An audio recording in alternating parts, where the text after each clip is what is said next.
আমি একজন নারী, একজন মা, এটা আমার সর্বপ্রথম পরিচয়। তো সেফটি সিকিউরিটির ক্ষেত্রে মনে হয় যে অপর প্রান্তে যে মানুষগুলো আছে তারা আমার ভাই ব্রাদার আপনজন কেউ। এটা আসলে পরিবারের দেশের চলমান পরিস্থিতি নিয়ে কথা বলতে শাকিব খান প্রতিদিনই দেখছেন দিয়ে তার কথা স্পষ্ট করে ইফতার বানান শাকিবের বাড়িতে কারণ মায়ের এবারলো জয় অংশা বেশি ভালো। আমি একটি কথা একবার কি বলতে চাই যে আমাদের প্রত্যেকটা মানুষের মেন্টালিটি ঠিক পারিবারিক জায়গাটা নিতে হবে। তিনি বলেন আজকের অপর প্রান্তের মানুষ যে আমাকে বাজেভাবে ট্রিট করছে, সে তারও তো বাসা আছে, বাসায় যাচ্ছে, তারা বলে বোন আছে, মা আছে, ওয়াইফ। এবার শাকিব খানের বাবাকে অবাক করে দিয়ে শাকিব বলেন বাবা 9 মাস আমি আমেরিকাতে ছিলাম, আমার উপরে ভরসা রাখো, না খেয়ে থাকবে না। আর আমার মেয়ে সন্তান আছে, যখন তারা চিন্তা করবে যে আমার ঘরেও ঠিক এই 4টা পজিশনের মানুষ আছে, আমি যে মানুষকে ট্রিট করছি সেও ঠিক কারো হয়তো বা ওয়াইফ, মেয়ের সন্তান, মা। তো এটা যখন মানসিকভাবে সৃষ্টি হবে তখন আমার কাজ হয়ে যাবে। আমি একদমই বাইরে থাকবো, একদম ইফতারের টাইম 10 মিনিট আগে আমি বাসায় আসবো। পরিস্থিতি নিয়ে দাঁড়িয়ে করে টেনশনটাও হাজিয়ে ফেলো।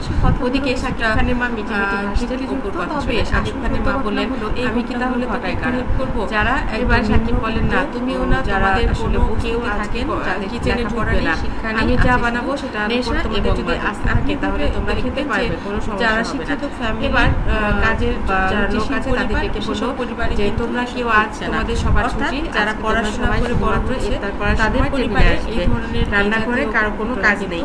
এবার তারাও আনন্দে বললো তাহলে আমরা পশু শপিং এলাকাগুলোতে যেখানে আসলে তাদের খাবার প্রতিদিন বেরোতে পারি না, রান্না করতে তাদের জন্য, তাহলে আজকে আমরা সবাই বানানোর জন্য তাদের সব কাজের লোকদেরকে কাজ করতে 50,000 টাকা দিল জায়গায় তাদের মনের মতো করে এসে সবাই ইফতার করবে। তবে হ্যাঁ প্রায় 10 মিনিট আগে সবাই বাড়িতে থাকবে, তারাই খাচ্ছে।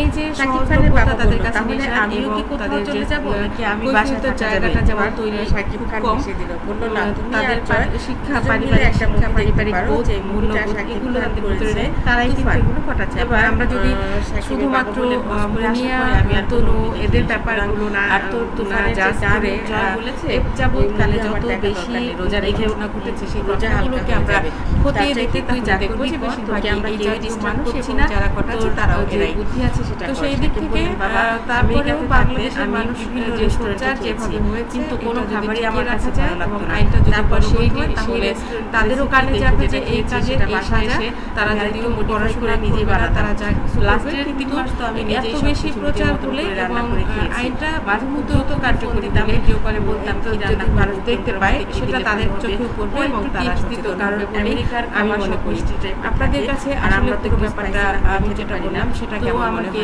বেশি ঘটনাগুলো ঘটায় তারা যারা কম দামে নেশা খাবারে খায় এদের তো মাথায় থেকে ঠিক রাখতে পারে না শুধুমাত্র তারাই।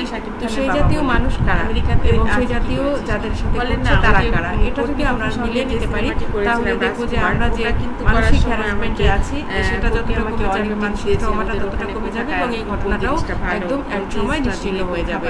তো বন্ধুরা আমার কথাগুলো আপনাদের কাছে কেমন লেগেছে, কতটা প্রযুক্তিযুক্ত মনে হয়েছে? আমাদের মনে হয় সেই দিক থেকে মাদকদ্রব্য বলতে পারো যে এই জিনিসগুলো আমাকে একটু নজর দেওয়া উচিত যে কেনা বেচা কারা, সেই দিক থেকে আমি জিরো টলারেন্স এগুলোর সাজাতে হয় তাহলে দেখবেন যে সমাজ থেকে এই ধরনের কাজ একেবারে কিছুটা বাঙালি একটা সময় এবং সেটা নিরূপণে সহজ করে দিয়ে যেতে পারে এই বর্তমান সরকার যাদের দায়বদ্ধতা কোনো গ্রুপে আছে না, কোনো দলের কাছে নেই। বন্ধুরা ভালো লাগলে লাইক কমেন্ট শেয়ার কিন্তু ভালো।